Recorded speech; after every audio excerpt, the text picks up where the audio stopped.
تخيل انت قاعد مع اصحابك وواحد طلع التليفون وفتح فويس كنت انت بعته سمعت صوتك وقلت ايه ده مش صوتي.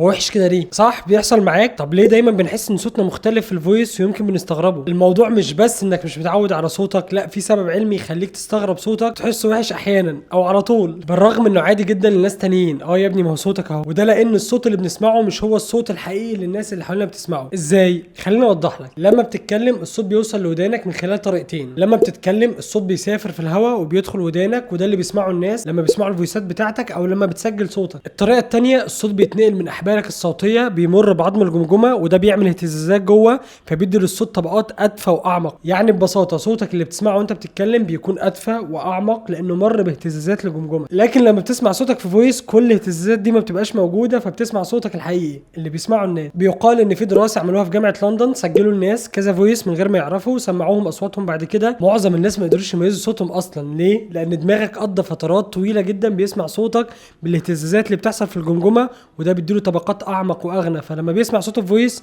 بيحس انه غريب شويه او يمكن وحش. يعني لو سمعت صوتك في فويس وحسيت ان هو مختلف ووحش او يمكن ده مش انت، ده انت بس، يمكن مخك هو اللي مش متعود على الصوت ده.